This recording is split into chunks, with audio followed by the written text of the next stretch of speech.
Bienvenidos a la segunda sesión del módulo 5 del Diplomado en Geomática. Estamos hablando del Sistema de Información Geográfica. Mi nombre es Helio Adrián Suárez, soy ingeniero de la Fundación Instituto de Ingeniería. Vamos a recordar que vimos la última sesión. Hablamos del concepto de ciclo, su importancia, su uso, y hablamos particularmente de su importancia en la planificación. ¿Por qué es importante los ciclos de la planificación? Vimos diferencias entre sí, dado que a veces la confusión de que los CAD pueden hacer un ciclo, lo cual no es del todo cierto. De hecho, no es nada cierto. Vimos componentes de ciclo, tanto desde el punto de vista bastante abstracto, de subsistema, como un poquito más tangible de los componentes ya físicos, datos, personas, métodos, etc. Hablamos de la evolución de los ciclos desde el punto de vista tanto tecnológico en el tiempo, como de hardware, como de software, como el manejo satelital. Hablamos de imágenes, ¿por qué? Porque esos son datos. Diferenciar mucho qué es datos de información. Datos son los elementos aislados. La información es el producto de agarrar esos datos y organizarlos de tal manera que signifiquen algo, que sean importantes para algo. Es decir, se le da una interpretación, se organizan de tal manera que sirven para algo. El trabajo con datos es un proceso enfocado a obtener de esta información posible. También información posible. ¿Para qué me sirve todo esto? Para apoyar la toma de decisiones. Un SIG básicamente es un sistema de apoyo a la toma de decisiones. Es decir, no toma decisiones con nadie, no es un sistema experto, no es un sistema administrativo, es un sistema de apoyo a la toma de decisiones. La información en un SIG tiene dos grandes componentes. Un componente espacial y otro temático. Temático, referirse al tema particular, a la característica sobre la tierra que estamos nosotros definiendo o estudiando.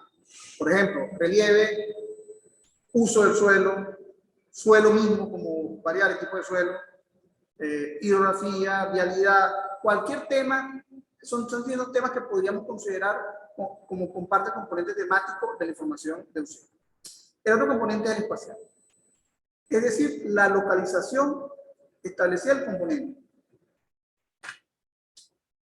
Localización, ya vimos cartografía en este diplomado. Ustedes se acuerdan que son latitud, longitud, los meridianos, el Ecuador. Hayamos dicho, por ejemplo, caso de Venezuela, Venezuela está ubicada al norte del Ecuador, por lo cual las coordenadas de latitud van subiendo, se van incrementando. En la medida que nos acercamos al norte, se incrementan. Comenzamos en Ecuador está en 0, vamos subiendo 1, Caracas está aproximadamente en 10 y algo, y así vamos subiendo hasta 60, que ya estamos hablando de Canadá, cerca del polo inclusive. Eso es en el lado de latitud. Longitud, que es la que crece de este a oeste. Mediano Greenwich. A partir de mediano Greenwich, todo lo que está al oeste, perdón, decrece, es decir, vamos 0, menos 1. Caso de Venezuela, Venezuela comienza en las coordenadas más o menos menos 63 aproximadamente y finaliza en lo más oeste en la menos 72, que ya estamos en el sur. Va decreciendo, va a ser negativo. ¿Por qué es importante eso? Porque todos nosotros en algún momento vamos a recibir coordenadas geográficas. Van a decir, búscate un área, un polígono que tenga estas coordenadas, que esté ubicado, un sitio que esté ubicado en la coordenada tal, 1069, por decir algo. Ese 1069 es negativo, menos 69. Si ubicamos ese 69 positivo, vamos a ubicar un lugar al otro lado del planeta.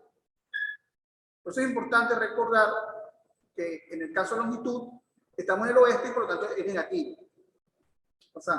O dice, cuando son coordenadas ya geográficas, dice latitud tanto norte, longitud tanto oeste, por ejemplo. Eso puede suceder, grados metros segundo. Pero como comúnmente utilizamos las coordenadas decimales, esas sí requieren el signo positivo o negativo. Estamos hablando de coordenadas, estamos ubicando la esfera, que es la Tierra, que es una presentación elipsoidal, la estamos llevando a un plano. Eso implica un proceso matemático, lograr una correspondencia matemática entre lo que está en una superficie curva y lo que está en una superficie plana. Eso es lo que se conoce como proyección cartográfica. Es la correspondencia matemática biúnica entre un punto en una esfera polipsoide y son transformados en un plano. ¿Por qué eso es importante? Porque a la hora de trabajar en SIP, tenemos que considerar la proyección de la información, las características de los parámetros cartográficos de la información que recibimos, verificar si podemos utilizarla, cómo está, o tenemos que transformarla y llevarla a un sistema común, un sistema que estemos utilizando, de salida del proyecto SIP. El sistema hemos utilizado UTM, el Universal Transversal de Mercator. Aquí tenemos este es un sistema que es global, desarrollado por el Ejército de Estados Unidos. Aquí, por ejemplo, en Venezuela pueden observar que tiene 4 zonas, de las cuales la zona 21, para ser sincero, lo utilizamos poco, por la circunstancia de que corresponde a la Guayana Esequiba. Está poco cartografiada. Creo que el IGB tiene un proyecto de cartografiar esa área, a escala 6.000, 50.000. Donde más vamos a trabajar va a ser la zona 20 y la zona 19. Zona 19, occidente del país. Zona 20, zona central y oriente del país.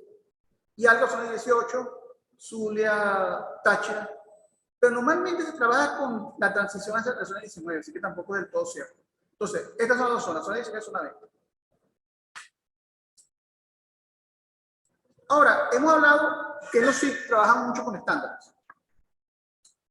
Hay un estándar que ha asumido ya la OSI, la Organización de Estado Internacional, que es el EPSG, que significa European Petroleum Supply Group. Básicamente es un código que esta compañía petrolera, este consorcio petrolero, ha desarrollado y ha logrado que se utilice a nivel mundial para identificar las coordenadas de tal modo que no haya ninguna forma de confusión, que sea inequívoca y no haya ambigüedades. Esto nos permite a nosotros conocer las características cartográficas de la información que tenemos y saber si la podemos utilizar o tenemos que proyectar. Aquí, en el caso legal de Venezuela, tenemos que trabajar en EPSG 2201, que corresponde al dato RECBEN UTM 18 Norte, o 2202, que corresponde a RECBEN UTM 19 Norte, o 2203 RECBEN UTM 20 Norte. Hace referencia al datum RECBEN, que es el datum oficial. Ustedes recuerdan que nosotros datum, el enlace entre lo que es el dixoide, lo que es el geoide, se está utilizando, es un cálculo matemático muy fuerte que corresponde al Instituto Geográfico de cada país. En el caso de nosotros, el Instituto Geográfico Simón Bolívar, Venezuela Simón Bolívar. Estas son información de referencia. Tenemos aquí coordenadas geográficas, estos son los parámetros, el PSG, y aquí tenemos distintas fuentes posibles que tengamos información. La canoa, ley del lago Maracaibo, hay mucha información en el Maracaibo, producto de la parte petrolera. PESA 56, RECBEN, y el más utilizado, WG64. Digo más utilizado porque en la práctica es así.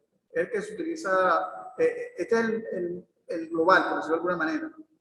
Y entre el global y el RECBEN, la diferencia es mucha. Así que, sobre todo en escalas 25.000, 100.000, 50.000, 200.000, 3.000.000, prácticamente idéntico.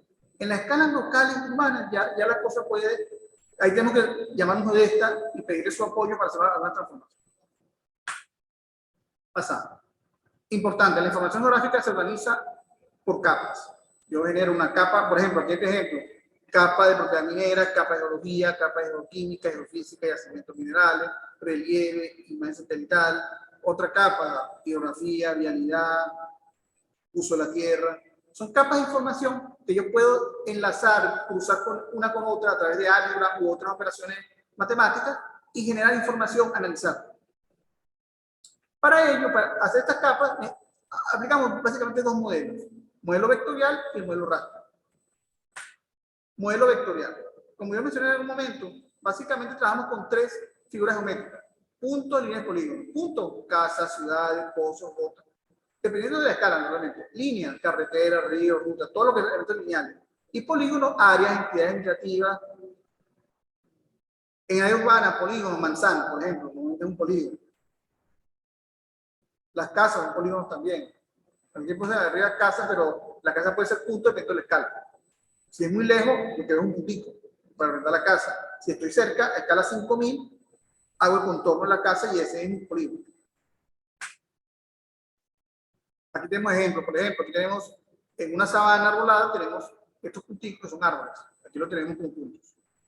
Y a esto yo puedo asociarle atributos. Es decir, yo puedo decirle, esto que está aquí, por ejemplo, tiene un área, un grueso de tronco de tanto, una altura de tanto, es de determinada característica el árbol o determinada especie.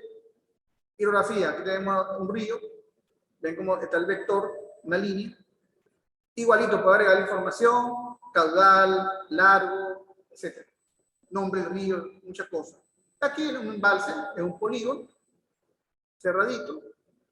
Le podemos sacar el área, el perímetro. ¿Qué otro elemento? Ponerle un nombre al embalse X y listo.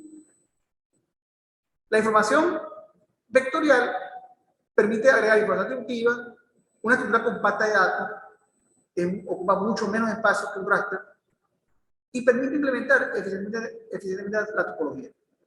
Es decir, la relación matemática entre los distintos elementos. Raster, como les mencioné en algún momento, básicamente una matriz. Una matriz donde cada celda es un valor. Aquí en este ejemplo, tengo la matriz, esta AAA representa algo. Esto puede ser bosque. Lo otro puede ser el río, el 0 puede ser el río, el C puede ser otra cosa. Yo puedo tener, por ejemplo, un mapa raster con 3 variables, con 2 variables, donde la suma de un valor me genera a mí una información. Y otro valor, otra información de la misma característica, tipo de vegetación, por ejemplo, aquí puede ser sabana y aquí puede ser bosque. Pasamos. La matriz de celda, una unidad cuadrada de tierra, está representada por una fila de color. Puede contener un valor o identificador numérico, único para cada valor. Un punto se representa por una celda. Una línea se representa por un conjunto de celdas consecutivas. Y los polígonos, áreas bien dados por un conglomerado de celdas. Es un formato simple, precisión y calidad de celda cartográfica, depende de la resolución. ¿Qué quiere decir esto? Si yo tengo una alta resolución, y eso lo vemos en la imagen, en la medida que yo tengo más resolución espacial, la salida es mucho más fina, de mucha más calidad, no se ven detalles, no se ven esa sensación cuadriculada que se ve cuando la precisión no es buena, la resolución espacial no es buena, y vemos los cuadritos que son los píxeles, son las celdas. Tenemos facilidad de superposición y modelado. ¿Por qué facilidad de superposición y modelado? Pues podemos hacer operaciones matemáticas de una imagen a otra. Podemos calcular, dado la ubicación exacta que tenemos de todo, un píxel versus el píxel de una imagen con respecto a la otra, por ejemplo. Gran problema, a mayor resolución, mayor cantidad de tamaño del archivo. Y eso lo vemos con las imágenes. Una imagen de 1 metro de resolución, normalmente estamos hablando de gigas. Cuando la imagen tiene 30 metros de resolución, estamos hablando de megas. 30 megas, 40 megas una imagen, 50 megas. Hablamos de 1 metro de resolución, 1 giga, giga y medio. O sea, es importante ese valor. Topología, ya hemos mencionado topología. Es la rama de la matemática que estudia los espacios topológicos, es decir, nos permite a nosotros definir conceptos como convergencia, conectividad, continuidad, vecindad, usando su conjunto de datos. ¿Por qué esto es importante? Porque si yo manejo topología, puedo integrarle a la información vectorial o raster información topológica. En el raster ya prácticamente el hecho de es tan simple que yo sé que tengo arriba y que tengo abajo, por ejemplo. En un vector no, en un vector tengo que agregarle al dato esa información. Vemos aquí este ejemplo. En el ejemplo A tenemos el rayado. Esto puede ser hidrografía, puede ser vialidad. ¿Esto de qué me sirve? Representación. Puedo ver que es vialidad. Este que está aquí, que tiene como información topológica la orientación de la vía, la dirección, me puede servir, por ejemplo, para definir el camino más corto de llegar a un sitio. O por dónde tengo que ir para llevar un producto de un sitio A a un sitio B. ¿Por qué? Porque tengo los canales, este va para un lado, este es doble vía, este va para esta misma dirección, este va para otra dirección. O sea, tengo un flujo. Es información topológica que me permite también tomar decisiones. Fuente de datos espaciales. Podemos dividirlo a grosso modo en dos. Datos primarios, es decir, aquellos que podemos ver directamente en el SIC, sin que haya una variación importante de los datos, que tengan que ser procesados particularmente. Por ejemplo, las imágenes satelitales, la cartografía digital, la información que viene por base de datos que ya tiene su componente espacial, la fotografía aérea. Pero, por ejemplo, si tenemos cartografía analógica, tenemos que escanearla, vectorizarla, así pasamos un proceso. El trabajo de campo, muchas veces tenemos que bajar el trabajo de campo y ponernos a tipearlo en una hoja de cálculo, convertirlo en una tabla para tratar de integrarlo. O sea, es que un trabajo eso es el diagrama de datos secundarios. Un concepto que ya ustedes vieron con la parte de cartografía, escala. Es la relación de tamaño existente entre el mapa en papel y lo que está en la vida real. Por ejemplo, se expresa habitualmente como denominador la relación de una distancia medida en un mapa y la distancia. Una escala 1/50.000 quiere decir que un centímetro en un mapa equivale a 50.000 centímetros en realidad, es decir, 500 metros. Una relación que es importante. ¿Por qué es importante la escala? Porque cuando estamos hablando de un proyecto SIC, estamos conceptualizándolo, primero tenemos un área de trabajo. Perfecto, un área de trabajo, tenemos información que queremos recibir y tenemos un objetivo. Y ese objetivo tiene implícito de alguna manera el área y la escala de trabajo. Yo voy a hacer un proyecto a una determinada escala. La escala 100.000. Eso implica la cartografía de 100.000 o cercana. Tengo que usar imágenes que tengan resoluciones para 100.000. Si es 25.000, lo mismo. O sea, ese concepto tengo que manejarlo y tengo que considerarlo muy importante a la hora de definir un proyecto. ¿Sí? Generalización cartográfica. Ya esto para cerrar este módulo, esta sesión. Básicamente lo que estamos hablando aquí es que a la hora de nosotros expresar cartográficamente algo en un mapa, no necesariamente hay una correspondencia exacta entre lo que expresamos y el factor escala. Por ejemplo, podemos hacer simplificación, que trata de crear más sencillo y que sea fácil de representar. Suavizado, porque a veces tenemos, dependiendo de la escala, podemos tener elementos, podemos tener la hidrografía muy, ¿cómo se llama? Es el formato de escalera, muy cuadrado. Cuando uno saca la realidad, eso no es así. Si no dispones de una imagen para aumentar la realidad, vas a tener que hacer un suavizado del vector para darle la sensación de realidad. Por ejemplo, caso de realidad, exageración. Yo a veces represento la realidad más exagerada de lo que realmente es. ¿Por qué? Porque necesito que se vea. En un mapa yo la represento con una línea gruesa roja, la línea principal.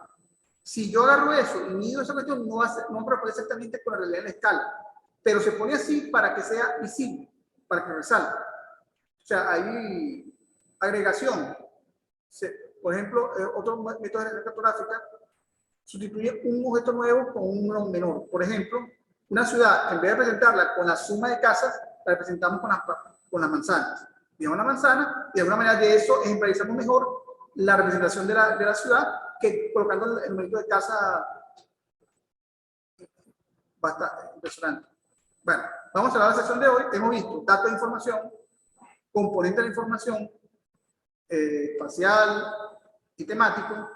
Hemos visto codificación geográfica, el código EPSG, importantísimo a la hora de hacer las transformaciones, de ubicarse la información que recibimos, nos sirve para el proyecto que tenemos y para asegurar que el proyecto salga como corresponde según la ley. Modelo de datos, raster vector.